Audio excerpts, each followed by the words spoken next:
장 12절 13절 말씀입니다.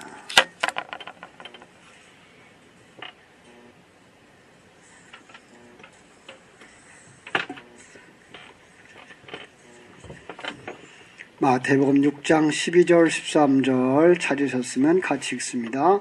우리가 우리에게 죄 지은 자를 사하여 준 것 같이 우리 죄를 사하여 주옵시고 우리를 시험에 들게 하지 마옵시고 다만 악에서 구하옵소서.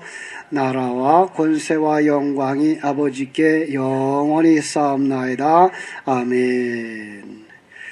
누가 보면 주기도문 강해하는 시간인 줄 알 것 같아요. 그죠? 주기도문의 마지막 부분이니까. 어제는 우리 극성스러운 우리 집사님들 덕분에 그 문풍지를 좀 했어요.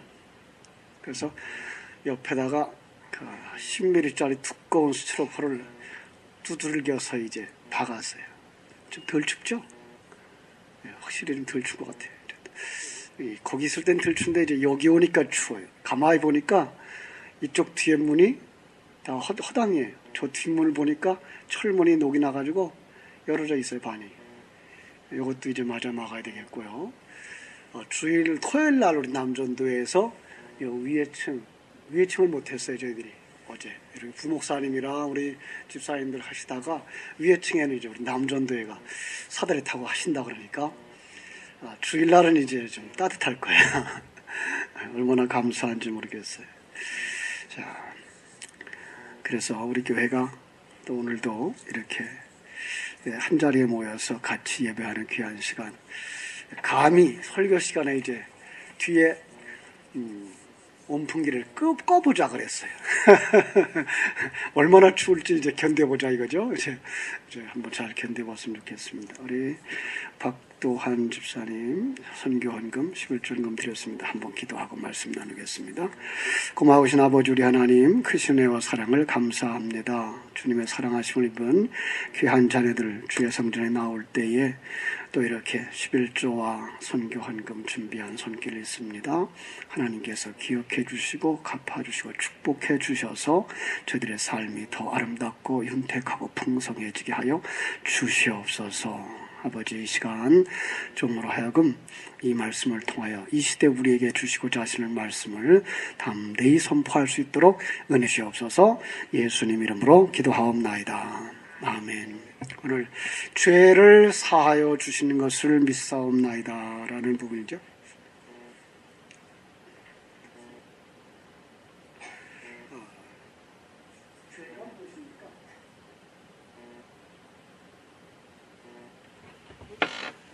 한 번쯤은 이렇게 물어보고 싶죠. 이제 죄가 뭐죠? 우리 이 세상의 관점 속에서 가지고 있는 죄라고 하는 건 이제 물건을 훔친 것, 그죠? 살인한 것, 음행한 것, 이런 것들이 이제 죄의 개념에 속하죠. 분명히 이건 세속적인 관점이라고 봐야 될 겁니다. 그건 분명히 죄입니다. 그런데 이런 생각을 해볼 수 있는 거죠. 사람이 범죄하지 않을 수 있을까? 사람이 죄를 짓지 않을 수 있을까? 만약 이런 생각을 해봤어요. 아담이 하나님께 순종해서 범죄하지 않았다면 이 세상에 죄가 안 들어오고 이 세상이 천국으로 변할 수 있었을까? 그죠? 신자는 거듭났죠. 성령 받았어요. 그럼 범죄하지 아니할 수 있을까? 이런 거죠. 요한일서는 그렇게 말하죠. 죄를 범하는 자는 하나님께 속하지 아니했다. 그러면 이 말을 들으면 우리는 지금 우리가 알고 있는 이런 소소한 죄들을 범하고 있는데 그럼 내가 하나님께 속한 거 아니란 말인가? 자, 그래서 이제 죄라고 하는 내용을 잘 정의해야 돼요. 죄라는 내용을 잘 정의하지 못하면 이제 모순이 생겨버려요. 성경 말씀 전체가 모순으로 이제 만나게 되는 거예요. 많은 사람들은 모두 말합니다. 인생은 고해라. 그렇죠? 그래서 생로병사가 바로 인생이다. 이 세상 고해에서 벗어나는 것을 추구한다 그럽니다. 그리고 종교와 학문, 이 모든 것들, 그리고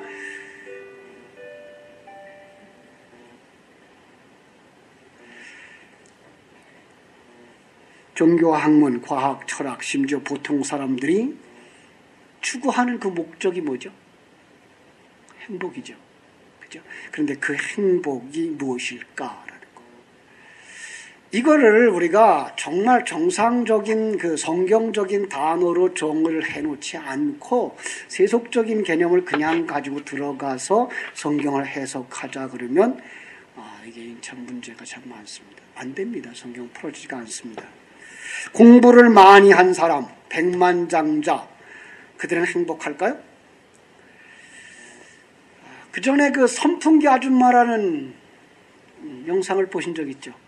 그런데 그분의 그렇게 얼굴이 이렇게 크게 이제 불어나서 선풍기 아줌마가 됐는데 그분 본래의 미모를 보신 적 있나요? 본래 미모는 아마 우리 이 가운데 갖다 놓으면 아마 제일 잘생겼다 그럴 만큼 미모가 아주 예쁜 사람이에요. 그런데 그 예쁜데도 불구하고 더 예뻐지고 싶어서 성형수술을 했고, 성형수술하고 나니까 어떤 사람이 더 예뻐졌다 라는 얘기를 하기 시작했어요. 그래서 더 예뻐지고 싶어서 또 수술을 해야 되고, 그러다 보니까 돈이 없어요. 거기서 나온 게가 이제 자기가 기름을 갖다가 자기 얼굴에 주사하기 시작한 거예요. 자기 얼굴에다 주사를 하면서 또 거울 보면서 세상에서 제일 예뻐졌구나를 이제 외쳤죠. 시간이 지나면 지날수록 그 기름은 들어가서 자기의 지방이 되어져 가지고 얼굴이 아주 흉측하도록 변했고, 나중에는 무대에 설 수 없게 됐고 사람들을 피하여 숨은 자리에 가서. 왜 예쁜 사람이 그렇게 되어버렸죠? 더 예뻐지고 싶어서. 돈이 많은 사람들 왜 그렇게 열심히 돈 벌려고 그러죠? 조금만 더 벌려고. 자, 이런 것 가지고 만족할 수 있을까요? 없을까요? 만족할 수 없어요. 하나님이 인간을 만드실 때에 어떻게 만드셨겠어요? 하나님이 우리 인간 속에 들어와서 있을 때 인간은 만족하게 됐어요. 그런데 하나님이 인간을 떠나버리고 나면 인간은 그 부분을 다른 걸로 채우려고 하는데 그 다른 걸로 채울 수 있는 그런 공간이 아니에요. 그래서 다른 걸로 채워도 행복하지 않는, 그렇죠? 모든 사람이 자기 만족을 위해서 이 세상 것으로 다 채우려고 하기 시작했어요. 여러분, 언제부터 사람은 그렇게 변했을까요? 이 세상에 태어나면서부터. 이 세상에 태어나면서부터. 예. 우리가 추구하는 세상 것이 채워지지 않는다는 것을 아는 것도 한참의 시간이 지난 다음에야 겨우 알게 돼요. 그리고 하나님 외에는 그 어떤 것으로도 채워지지가 않는다는 것. 그런데 안타까운 것은 이 타락한 인간이 하나님을 찾아갈 수 없고 하나님을 만날 수가 없다는 거예요. 이게 큰 문제예요. 그래서 인간 스스로는 그 자기의 만족을 찾아갈 수가 전혀 없어요. 예. 여러분, 그걸 갖다가 이제 자기가 중심이 되었다, 자기가 왕이 되었다, 자기 만족으로 찾다라고 하는데 이게 바로 죄거든요. 이걸 또 다른 말로 말해서 죄라고 정의를 하고 있는 거예요. 자, 죄가 어디서부터 왔을까요? 이 죄는 어디서부터 왔죠? 인간이 타락하면서부터 왔어요. 그죠? 그것을 창세기서에서 보면 에덴 동산에서 인간이 선악과를 먹음으로부터 시작됐다. 이렇게 보죠. 그런데요, 제가 늘 하는 얘기, 성경을 그냥 동화책처럼 보면 안 된다. 왜요? 하나님은 성경을 통해서 우리에게 무언가 말씀하고, 오늘 우리에게 무언가를 말씀하고 있는 거지, 역사 속에 어떤 일이 일어났던 것들만을 우리에게 전해주고 있는 건 아니에요. 자, 먼저 기억할 것, 성경은 어떻게 읽어야 되죠? 전능자가, 그죠? 전능하신 하나님이 모든 걸 계획하고, 그 계획한 것을 세상 역사 속에서 진행하시고 완성되는 그림으로 그린 거다라는 거예요. 이걸 놓치면 안 돼요. 하나님은 창세전, 세상이 존재하기 그 전의 세계 속에서 이미 하나님의 나라를 완성하고 그 완성하는 과정을 이 세상 속에 보이는 육신의 것으로 가르쳐주기 위해서 시작했다. 하나님의 계획은 그래서 천국을 만드는 것이고 그 천국은 이미 창세전에 존재하고 그리고 그 천국의 중심은 누구라고요? 하나님이고 그리고 거기 하나님을 증거할 수 있는 형상을 가진 존재로서 인간이 존재하게 된 거죠. 그렇습니다. 여러분, 하나님은 왜 천국에서 우리로 하여금 천국 백성을 만들고 천국을 만들었으면 됐지 왜 이 시공간을 만들었을까요? 역사를 왜 만들었을까요? 자기 백성을 여기서 훈련시키고 공부시키고 하나님을 알게 하고 하나님의 계획을 알게 하고 은혜를 붙잡는 사람, 명실상부한 하나님의 자녀 만드는 과정으로 여길 두신 거예요. 왜냐하면 천국에 들어가서는 실패하면 안 돼요. 실패할 수가 없어요. 이 땅에서 실패하지 않는 하나님의 백성들을 만들기 위해서 시공간을 허락하신 것이죠. 그럼 하나님이 만드시고자 하는 하나님의 백성은 어떤 존재예요? 하나님이 만들고자 하는 하나님의 인격자들, 하나님의 사람은 어떤 백성들? 하나님 주신 인격과 주권을 가지고도 자원하여 자기를 비움으로 하나님으로 채워서 그리고 하나님의 뜻을 순종하는 자, 그것이 뭐예요? 하나님의 영광을 드러내는 자로 만들어가기 위해서예요. 그걸 또 다른 말로 하나님을 사랑하고 이웃을 사랑하는 존재인 거죠. 그래서 하나님의 형상대로 만들었다 그랬어요. 자, 하나님의 형상은 어떤 것이 하나님의 형상이에요? 자기를 비우고 다른 걸로 채울 수 있는 상태. 그래서 예수가 하나님의 형상이라는 말을 할 때 예수님은 이 땅에 오셨지만 그분은 자기의 생각과 자기의 뜻을 행하지 아니하시고 하나님의 뜻과 하나님의 생각으로 가득 채워서 우리에게 이것이 바로 하나님이야를 보여주신 거죠. 바로 우리가 그런 자로 만들어지도록 하나님 만든 거예요. 그걸 갖다 삼위일체 하나님 속에서 우리에게 보여주고 계신 거란 말이에요. 지금도 우리 안에 누가 계셔요? 진리이신 성령님이 와 계세요. 그런데 성령님은 자기를 드러내고자 하는 것이 아니라 똑같이 하나님의 뜻을 드러내고자 하시고 있고 그것을 드러낸 자로 우리를 만들어가고 계신 거죠. 그죠? 그리고 우리를 하나님 안에, 하나님이 우리 안에 거하는 누가 하나님인지 모를 정도, 누가 사람인지 모를 정도의 존재로 우리를 만들고자 하는 계획을 세웠고 그것이 바로 이 시공간에서 시작되어지고 그리고 진행되어지고 완성되는 거예요. 그걸 이제 이 땅에 있는 우리 인간적 관점에서 보면 하나님은 인간을 뭘로 만들죠? 흙으로 만들어요. 그런데 흙으로만 만든 걸 끝나지 않고 거기에 뭘 불어넣으시죠? 생기를 불어넣으시죠. 예, 여기 흙과 생기가 합쳐져서 하나님의 사람이 되는 거죠. 그죠? 이것을 모든 사람으로 보기보다는 더 정확하게 말하면 하나님의 백성들로 보셔야 돼요. 예. 그리고 이 영이 하나님의 영, 생기가 없는 존재를 갖다가 뭐라고 말하죠? 예, 짐승이라고 말해요. 그래서 그 하나님이 그 생기가 없는 존재도 내페시고 짐승도 내페시고 하나의 뜻을 써요. 예. 사람일지라도 하나님의 영, 진리가 없으면 짐승과 같다. 짐승은 뭐예요? 있다가 없어지며 쓰레기통에 버려도 아무 탈이 없는 존재. 예. 그래서 사실은 하나님의 눈에는 누구만 지금 보여요? 하나님의 백성만 보여요. 그 하나님의 백성도 어디에 있는 하나님의 백성이겠어요? 예수 안에 있는 하나님의 백성만 보여요. 그렇죠? 하나님은 바로 이러한 하나님의 주권과 자유의지를 가진 인격체로 자기 주장이 생기고 그럼에도 불구하고 순종하는 자로 만들기 위해 이 땅에 보내셨는데 이 땅에 딱 내려오면 인간을 어떻게 변해요? 인간은 이 땅에 태어나는 그 순간부터 자기가 주인이 되어져서 자기가 왕이 되어져서 자기 중심으로 자기 행복을 추구하면서 살아가게 되는 거죠. 그 그림을 에덴 동산의 아담과 하와의 타락의 그림으로 우리에게 그려주고 있는 것을 볼 수가 있습니다. 그렇죠? 로마서 8장 3절로 6절을 보면 이런 말씀이 있어요. 3절. 율법이 육신으로 말미암아 연약하여 할 수 없는 그것을 하나님은 하시나니 곧 죄로 말미암아 자기 아들을 죄 있는 육신의 모양으로 보내어 육신의 죄를 정하사 그랬어요.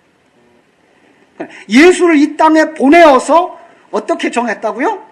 그 육신은 죄인이라고 정하셨다는 거죠. 예. 이것은 예수만이 아니에요. 예수만 하나님의 아들입니까? 아니요. 오늘 성도들도 하나님의 아들들이에요. 예. 성도들을 이 땅에 보내시고 이 땅에 있는 모든 날 동안은 뭘 했다? 죄인으로 정하셨어요. 모든 성도까지 이 땅에 태어나면서 정하셨어요. 그래서 로마서 3장 10절에 보니까 뭐라 그래요? 세상에 의인은 있다 없다? 없나니 하나도 없다라고 말하죠. 그렇죠? 이 세상에는 의인은 하나도 없어요. 이 땅에 존재하는 그 누구도. 그렇죠? 그리고 이 땅에 하나님의 사람이 태어났어요. 이 땅에 우주와 공간이 생겨났어요. 그리고 하나님은 이 땅을 뭐라고 정의했다고요? 창세기 1장 2절 공허하고 혼돈하고 흑암 중에 있는 상태. 이걸 갖다 예레미야서 4장 23절은 죄인이라는 말로 정의를 했다라고 했습니다. 그렇습니다. 그 속에서 하나님이 자기 백성을 양육하는 거예요. 그런데 일단 자기 백성을 양육하기 전에 이 땅에 태어나기 하나님의 백성이 태어나기 전에 이 세상은 어떤 모습이라고요? 죄인 속성 그대로 드러나요. 자기가 왕 되려고 하고 하나님의 뜻을 순종하지 않고 자기 쾌락과 만족을 위해 남을 배려하지 못하는 삶. 이게 바로 하나님 떠난 존재의 현상들. 이런 자를 하나님 안에 그 안에 하나님이 없다 혹은 불의한 자라라고 정의를 하는 것입니다. 그렇습니다. 다시 정의합니다. 죄가 뭡니까?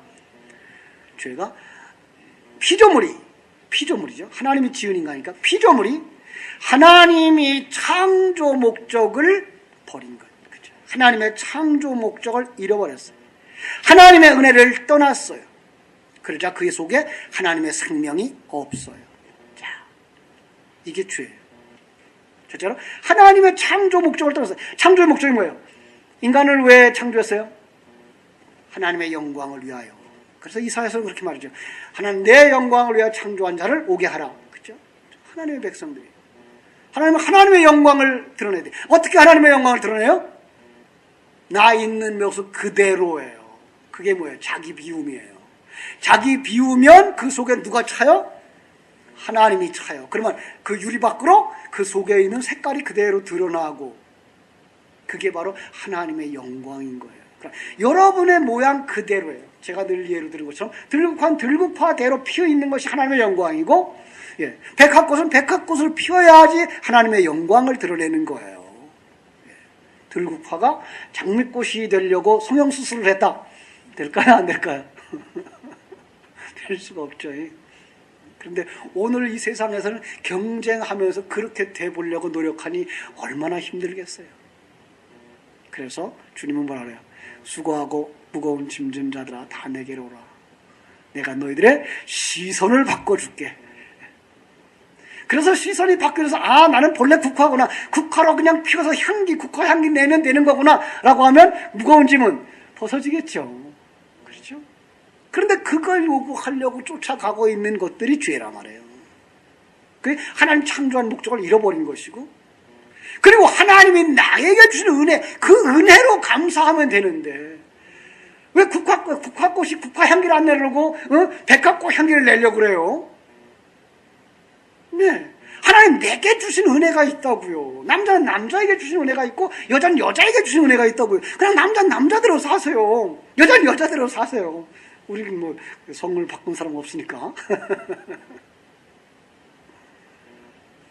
왜 그거를 그대로 못 살아요? 그것도 병이라 그러더라고요. 사실은 동성애하는 사람들, 성전환하는 사람들의 그 고충을 누가 알겠어요? 그것도 병이래요. 그럴 수밖에 없는 그 죄인의 상태죠. 그걸 나는 거룩하고 너는 안 돼. 그래서 너는 교회 오지 마. 이렇게 하면 안 되는 거죠. 똑같은 죄인이기 때문에 그러는 거죠. 그들이 잘났다는 게 아니고 내가 잘났다는 것도 아니고 똑같은 존재일 뿐이에요. 그냥 하나님 앞에선 그들도 용서받아야 할 죄인, 나도 용서받아야 할 죄인, 이렇게 우리는 받아들일 수 있어야 되는 거죠. 그죠? 오늘 우리가 죄가 뭔지, 그죠? 하나님의 생명이 없으면, 그러니까 하나님이 내 안에 들어와 있지 않으면 우리는 그리로 갈 수밖에 없다. 그러면 어떻게 돼요? 하나님의 생명이 없기 때문에 그 속에 자기가 생명을 만들어가니까 자기가 왕이 되어지고 자기의 안전과 행복을 위해서 뭘 해요? 살인하고 도적질하고 거짓말하고 자기 쾌락 추구하기 위해서 뭐예요? 대표적인 행위가 간음하고, 그죠? 그들은 진리를 가지지 못한 자라. 그래서 뭘 말해요? 율법을 가진 자고 율법을 강론하는 자를 거짓 증거하는 자라고 성경은 말하고 있는 거죠. 그래서 첫 번째로부터 다섯 번째까지 계명은 하나님을 모르는 자, 그것은 바로 우상 숭배하는 자, 하나님의 이름을 망령되이 일컫는 자, 그들은 안식을 모르는 자. 이렇게 해서 첫 번째, 그들은 뭐예요? 또 다섯 번째 계명, 부모를 공경하지 않는 자. 이게가 첫 번째부터 다섯 번째 하나님에게 관한 계명이에요. 그래서 우리가 그전에는 어떻게 생각했어요? 다섯 번째 계명도 그냥 부모에게 공경하라고 하니까 그걸 그냥 인간적인 해석으로만 해서 육신의 부모에게 공경하지 않는 것, 그게 불효야, 그래서 효도해야 돼 라고 하는 걸로 가르쳤습니다만은 더 정확하게 얘기하면 그 부모는 누구예요? 아버지 하나님이에요. 그게 모르는 자가 진정 불효자예요. 인간 간의 사랑, 그것이 뭐예요? 6계명부터 10계명까지 하나님을 떠나고 나서 하나님의 계획을 모르는 자는 어떻게 산다? 그것이 바로 살인인 것이고, 그것이 바로 살인을 발생하는 것이고, 간음을 발생하는 것이고, 도적질하는 것이고, 거짓말하는 것이고, 그 다음에 뭐예요? 거짓 증거하는 것이죠. 그렇다면 죄는 뭐예요? 하나님 없는 것. 하나님과 떨어져서 전열 기구가 하나님과 그 전선에서부터 떨어지면 어떻게 돼버려요? 불이 들을 수가 없죠. 제 모습을 낼 수가 없잖아요. 냉장고에 전기가 끊어졌다 그러면 냉장고 안에 있는 물건은 다 뭐가 됐어요? 다 부패하고 썩겠죠. 그죠? 이거죠. 가장 문제는 썩는 게 문제가 아니고 뭐가 문제예요? 전기가 끊어진 게 문제인 것처럼 우리 죄에 있어서도 가장 근본된 죄는 이 세상에서 사소한 어떤 것들의 문제보다 더 중요한 거, 하나님으로부터 떨어졌다는 거. 이걸 갖다 우리는 그냥 그걸 원죄 이렇게 밀어버렸죠. 그죠? 원죄. 그래서 원죄는 누구한테만 있는 것처럼 여기졌어요? 누구 때문에? 아담 때문에. 그죠?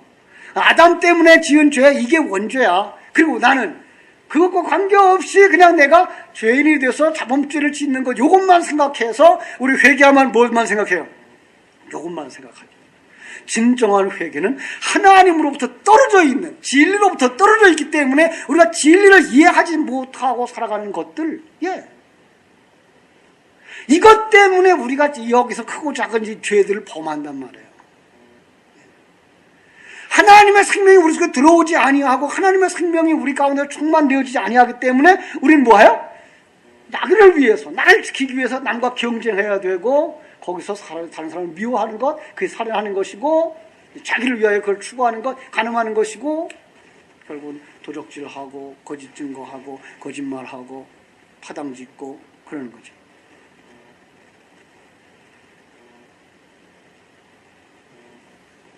성도는 거기서 나온 자예요. 그것이 바로 출애굽이고 본토 친척 아비 집을 떠남이고 돼지 우리간에서 아버지 집으로 돌아가는 탕자의 모습인 거예요. 이스라엘 백성들로 말하면 출애굽이고 바벨론에서부터 돌아가는 자리고 이런 것들이죠. 이 모습 모두가 다 우리의 모습이고 우리가 거기서 나오는 거죠. 그렇죠? 그런데 그걸 우리의 힘으로 나올 수 있었다 없었다? 그게 문제예요. 누구도 자기의 힘으로 나올 수 없어요. 그래서 예수님이 이 땅에 오셔서 십자가를 지셔야만 했던 거죠. 예. 거기서 나온 자가 하나님을 아는 자고, 예.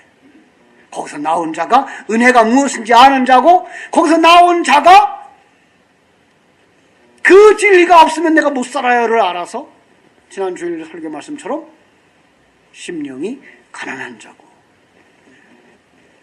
그게 없으면 난 죽어요 라고 하는 것, 그걸 아는 자, 자기를 아는 자고 하나님을 아는 자고 은혜를 아는 자고 생명이 무엇인지 아는 자, 그들이 하나님의 백성이고, 그것을 모르면 뭐예요? 죄인이고. 예. 그런데 그 죄인의 가장 큰 특징이 뭐예요?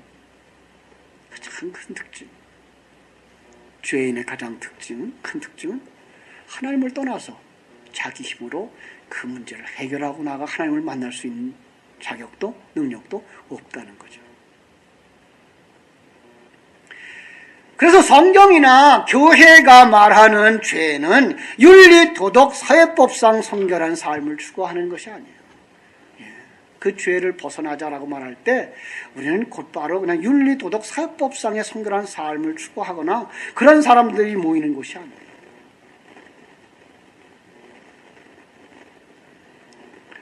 예수님이 그런 사람만 찾아왔나요? 예수님이 오실 때 무슨 어떤 사람 찾아왔어요? 예. 왜 죄인을 찾아왔을까요? 세상엔 모두가 죄인밖에 없으니까. 그런데 의인을 찾으러 온 것이 아니오라고 하는, 의인이라고 하는 자들은 누구였을까요? 자칭 의인이라고 했던 바리새인들. 그렇습니다. 우린 한동안 그러고 살아요. 우리 스스로도 한동안 바리새인들처럼 살아요. 그런데 하나님은 그거 아니다라는 거죠. 너희들은 모두 다 죄인이다. 그래서 예수님이 창기와 세례들을 받아주신 이유죠. 자기가 무엇이 하나님의 뜻이며 무엇이 죄인인지 아는 자가 자리로 내려가도록 하나님은 그런 죄를 허용하고 계신 거죠. 여러분, 우리가 범죄할 때 하나님은 어디 계실까요? 예, 같이 계셔요. 그럼 좀 막아주시면 얼마나 좋을까요? 그럼 좀 자존심도 좀 세울 수 있을 텐데. 난 그래도 죄 안 졌어 그럴 수 있을 텐데, 한참을 죄를 안 짓고 혈기를 안 내고 살다가 어느 날 갑자기 펑 터져요. 이게 뭐야? 그동안 신앙생활 한 거야 안 한 거야? 하나님은 자꾸만 알라고 그러죠. 내 근본이 뭔지 알라고. 내버려둬요. 그런데 그 속에서 그는 하나님을 새롭게 발견하게 되고 자기를 새롭게 발견하게 되고, 하나님의 발견함이 크고 크면 클수록 자기가 얼마나 작은 자인 줄 알게 되고, 그 연결선을 잇는 십자가는 더 크게 되는 거죠. 그래서 그때에 하나님의 은혜에 더 감격하게 되는 거죠. 그래서 로마서가 말하는 것처럼 죄가 더한 것에 은혜가 넘쳤다라는 말을 하는 거죠. 왜? 죄, 그렇게 큰 죄인인데도 불구하고 너를 구원하신 그 하나님의 은혜는 얼마나 큰지를 알게 되지 않느냐라는 얘기죠. 이제 많은 사람들이 이 죄에 대한 얘기를 하나님이 해결해 주셨어, 하나님이 해결해 주셔, 시작도 끝도 하나님이 하시는 거야 라고 물으면, 대답하면, 그러면 곧 묻고 싶은 말이 있죠. 그럼 우린 아무것도 안 해도 되나요? 그렇죠? 그렇지 않아요. 우린 아무것도 안 할 수도 없고, 왜요? 이미 주권을 내려놓은 사람이에요. 아니, 본래부터 주권은 없어요.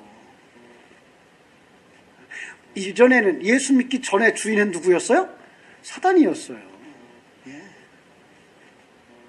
예. 지금은 주인 누구예요? 예수님이에요. 그러니까 예수님이 우리의 주인 되어지면 우리는 어떻게 돼요? 그때부터 예수님 뜻대로 살아가는 거죠. 성령이 내 안에 거하시면 성령의 인도하심 따라 살아가는 거예요. 성령이 내 안에 거하셔서 내려놓으라고 해서 내려놓았다면 거기에서 무슨 자기가 주인된 행사가 나올 수가 있겠어요? 없어요. 그런데도 불구하고 우리는 곧바로 뭐해요? 옛사람의 습관들을 또 일으키고 또 일으키고요. 진리가 충만되어지지 못했기 때문에. 요즘 제가 계속 반복하는 얘기가 있습니다만 우리는 언제만 영적이라고요? 예, 설교를 듣는 시간만, 진리를 묵상하는 시간만. 그리고 나니까 집에 돌아갈 때 편하시죠?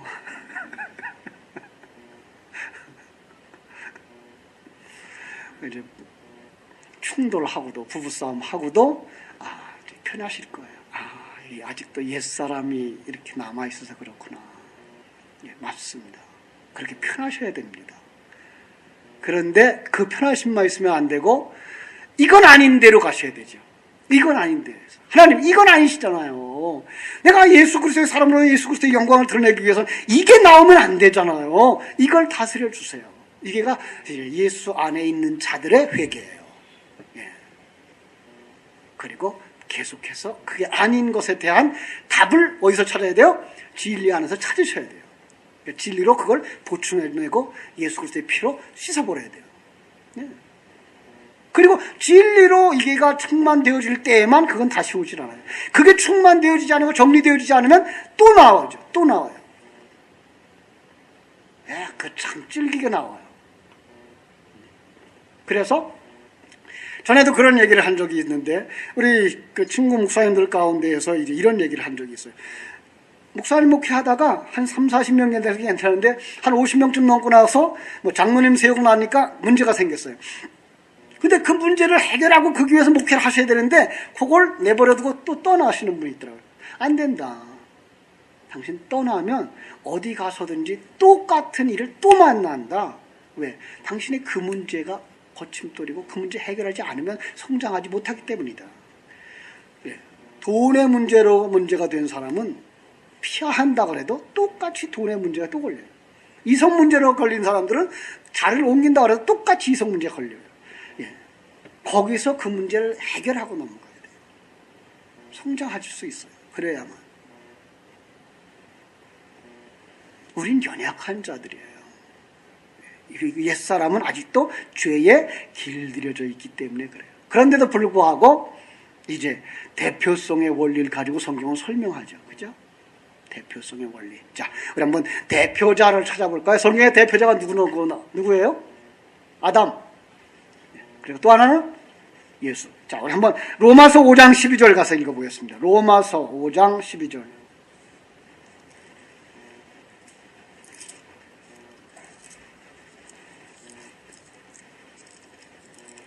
로마서 5장 12절. 그러므로 한 사람으로 말미암아 죄가 세상에 들어오고 죄로 말미암아 사망이 들어왔나니 이와 같이 모든 사람의 죄를 지었으므로 사망이 모든 사람에게 이르렀느니라. 여러분 이거 대표성을 우리 세상적 대표로 생각하시면 안 돼요. 세상적 대표는 뭐예요? 대표로 나와서 가위바위보 해가지고 지면 우리 팀은 다 진 거, 이기면 우리 팀 다 이긴 거. 이게가 세상적인 대표의 개념이에요. 성경적인 대표의 개념은 그게 아니에요. 모든 사람들이 똑같다는 거예요.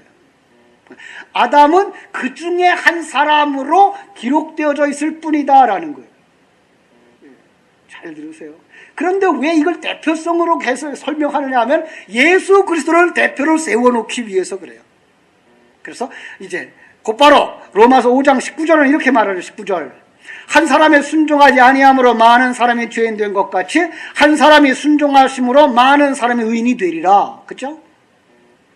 여기 예수님의 순종하는 그림이 나오죠. 여러분 예수님이 순종하여 의인이 되었다. 예수는 누군죠? 우리의 대표자. 그럼 똑같이 개념으로 생각하면 그 예수는 누구가 예수예요? 나도 예수예요. 구원받은 자들은 자기도 예수예요. 예수 그리스도의 십자가에서 죽으심과 부활 속에 내가 포함되어져 있고요. 예수와 성도는 그리스도처럼 자기 부인하는 거, 십자가 지는 삶을 살고 있기 때문이에요. 조금 어려운 이론입니다만은, 왜냐하면 이전에는 아까 앞에서 말한 것처럼 그런 대표의 원리를 가지고 있었기 때문이에요. 다르지는 않아요. 근데 조금 더 성경 전체적인 맥락으로 볼 수 있도록 해드리는 거고요. 이런 생각을 해보세요. 아담이 타락해서 우리가 원죄가 가지고 태어나는 게 아니고 아담이 타락한 것처럼 우리 모두 다 타락한다는 거예요. 그래서 이 땅의 사람은 태어나는 순간 뭐예요? 죄를 가진 자로 태어나는 걸로 성경은 정리하고 있어요. 왜요? 하나님 떠난 것이 죄라니까요. 그러니까 탕자가 죄를 지은 것은 어떤 거예요? 아버지를 떠나는 거예요. 아버지를 떠나는 거. 우리는 영원이라고 하는 세계 속에서 하나님이라고 하는 그 영적인 개념 속에서 떠나서 나 중심의 삶을 살기 시작하는 것, 그게 아담의 타락과 똑같은 거예요. 우리 똑같이 타락한 거예요. 그리고 우리가 성령을 받아 중생하는 순간부터 우리 이 땅에 사셨던 예수님처럼, 예수님이 어떻게 잉태하죠? 성령으로 잉태하고 성령의 이끌림을 받아 사시고 성령으로 완성되어 그리스도로 이제 부활하시죠. 우리의 삶도 마찬가지인 거예요. 우리의 사람은, 우리 성도들은 뭐예요? 성령 받음으로 새 사람으로 태어나서 성령으로 함께 완성되어져 가고, 완성되어져 가면 우리도 부활에 참여하는 자 되어지는 거죠. 예. 그래서 우리의 부활은 어떤 부활이에요? 첫 번째는 완전히 죽었던 자에게서 태어나는 부활이 있고, 더 하나의 큰 부활은 우리가 예수 그리스도의 사람으로 완성되어져 영적인 나라에 들어가는 부활이 있는 거예요. 예. 사실은 하나거든요. 근데 완성의 개념이고 옛사람을 완전히 벗어버린 또 다른 완전히 영적 세계의 나로 존재하기 때문에 그걸 두 번째 부활이라는 말을 쓰기도 하는 거예요. 그렇습니다. 자, 조금 이제 주제에 가까운 얘기를 하고 마치려고 합니다. 인간의 타락, 범죄의 결과가 무엇이죠? 하나님 중심의 피조물이 하나님만 의지하고 그분의 생명을 받고 그분을 알고 그분을 드러내는 순종의 삶을 살아가야 행복할 텐데 그걸 거절하고 독립하는 거예요. 내가 잘났어요. 자기 주장하는 거예요. 그죠? 그게 탕자의 모습이었잖아요. 그죠? 그걸 죄라고 말하는 거예요. 가장 큰 죄. 그것은 바로 타락인 거죠. 하나님 떠남. 성경이 논하고 싶어하는 건 바로 이거예요. 하나님 떠난 죄. 자기를 위하여 사는 삶, 자기 중심의 왕의 삶, 여기서 비롯됐던 행동들, 그것들이 자범죄라고 하는 것일 뿐이에요. 거기서 시기, 질투, 살인, 도적질 나오고, 그것이 뭐예요? 무질서와 어둠이라고 창세기 1장 2절, 예레미야서 4장 23절이 정의하고 있는 거예요. 그죠? 그 위에 하나님의 심리 임하죠. 창세기 1장 2절. 그죠? 그러면 거기서 뭐가 나와요? 새 사람이 태어나는 거예요. 새 사람이 태어나는 그 순간 이미 그 안에 누가 포함되어 있어요? 예수 그리스도의 십자가가 포함되어 있기 때문에 그 새 사람이 되는 거거든요. 그럼 이제는 예수 그리스도가 우리의 그 죄값을 해결하고 하나님과 우리를 화목해 하셨기 때문에 우리는 새 사람으로 태어나는 거예요. 그럼 새롭게 태어난 사람은 이미 하나님과 화목한 자 되고 하나님과 하나 된 거예요. 어떻게? 진리로. 예. 자, 여기서 우리가 굉장히 중요한 거예요. 여러분, 우리 하나님과 함께 있다는 얘기를 어떻게 하나님과 함께 있다고 깨닫고 있어요? 우리는 그냥 의식적으로 하나님 나와 함께 계셔. 공기처럼 나와 함께 계셔. 예, 맞아요. 그런데 더 정확하게 하면 진리의 영으로 우리 속에 들어와 계셔요. 진리를 묵상하지 못하고 진리가 없다면 우리는 아까 얘기한 것처럼 그냥 옛사람의 혈기를 그냥 내는 사람일 수밖에 없는 거예요.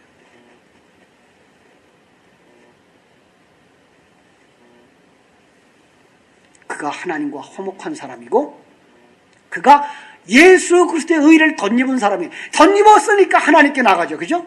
죄인인 그 상태 아직도 있는데도 불구하고 덧입었으니까 하나님께 나가는 거예요. 그 덧입은 것이 바로 의의 세마포라고 하고 그게가 그리스도의 신부의 옷을 입고 나가는 거죠. 그죠? 그것이 바로 죄 사함을 믿습니다라는 뜻이에요.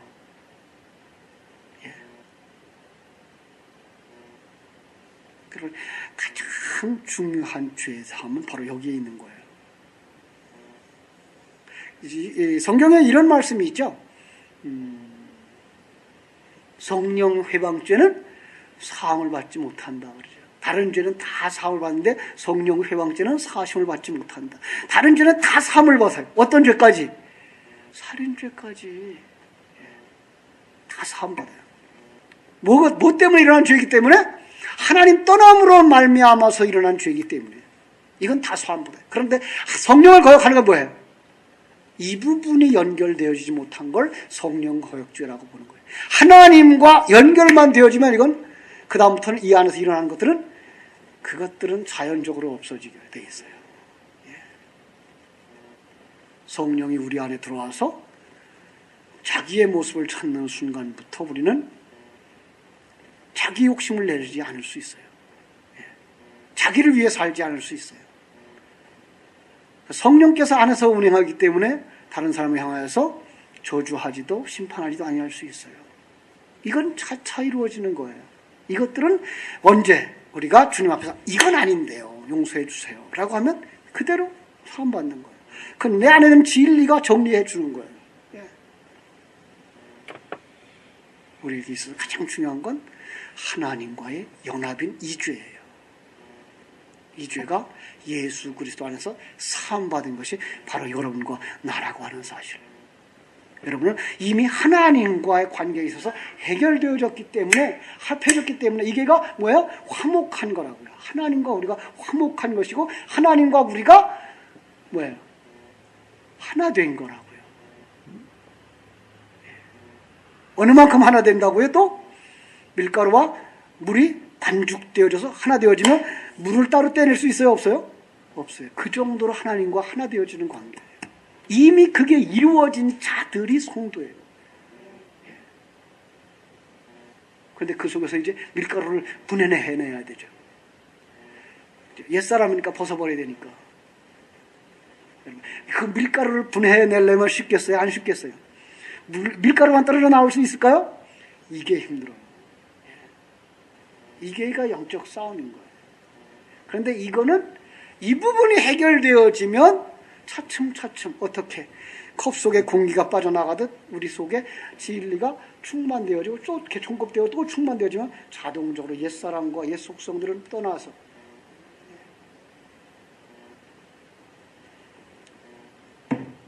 우리의 옛사람들을 벗어버리고 하나님의 사람으로 가는 것입니다.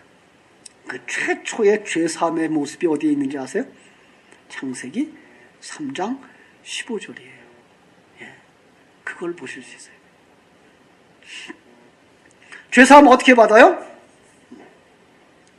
우리 한번 창세기 3장 15절로 가볼까요? 이걸 이제 설명을 다 하려면 길어지니까 짧게만 보고 마치겠습니다. 창세기 3장 15절. 내가 너로 여자와 원수가 되게 하고 네 후손도 여자의 후손과 원수가 되게 하리니 여자의 후손은 네 머리를 상하게 할 것이요 너는 그의 발꿈치를 상하게 할 것이니라 하시고. 지금 너희들은 뭐가 됐는데? 너희들은 다 하나님과 원수가 됐어요. 하나님과 원수가 되고 여자와 사단이 한 몸이 되어버렸어요. 한편 된 그들을 뭐 하겠다고요? 갈라놓겠다고요. 원수가 되게 하겠다고요. 어떻게 해서? 예수님이 그 속에 들어가서. 그래서 예수님이 여자 속에 들어가서 그 여자의 후손과 사단의 후손이 원수가 되게 만드는 거죠. 그죠? 그 일을 위해서 누가 희생되어야 돼요? 예수가 죽어야 되는 거죠. 근데 예수가 죽는 그림이 거기서 놀랍게 나와요. 여자의 후손은 내 머리를 상하게 할 것이다. 죽이는 거죠. 그런데 죽은 걸로 끝나지 아니하고 거기서 뭐예요? 너는 그의 발꿈치를 상하게 할 거다. 죽은 놈이 어떻게 방해를 상하게 해요? 그래서 제가 그 전에 성찬에 관한 얘기를 하면서 그랬어요. 하나님이 죽은 자의 입을 열고 거기다 발꿈치를 물려줘. 그래서 그 뱀으로 하여금 예수님의 뭐를 먹어요? 피와 살을 먹게 해서 그가 작은 예수로 탈바꿈하게 되는 거예요. 조금 어렵죠? 이 그림을 보실 수 있어야 돼요. 그래서 오병이어의 사건도 역시 예수의 살과 피를 먹는 사건이고 우리들이 진리의 말씀 듣는 것도 예수님의 피와 살을 먹는 것이고 우리가 받는 성찬도 예수님의 피와 살을 먹는 사건이에요. 우리는 아직도 사단에게 속했던 뱀 같은 존재였는데 예수님의 피와 살을 먹음으로도 말미암아 우리가 하나님의 사람 예수로 변화되는 것입니다. 그렇습니다. 그걸 거절하는 자, 그들은 천국에 들어가지 못하는 거죠. 그러므로 십자가는 우리 죄의 대가가 무엇인지 보여주는 그림이고요. 예수가 우리를 위해서 죽었다고 하는 대표적인 죽음을 상징하는 것이고요. 성도로 하여금 옛사람 벗어버리고 새사람 입고 진리의 삶을 살라고 요구하는 표상인 거예요. 그걸 믿는 자들은 나는 이미 죄사함을 받은 자구나 하는 걸 안다. 이게 죄를 사하여 주심을 믿습니다 라는 깊은 의미예요. 기도하겠습니다. 하나님 우리 아버지,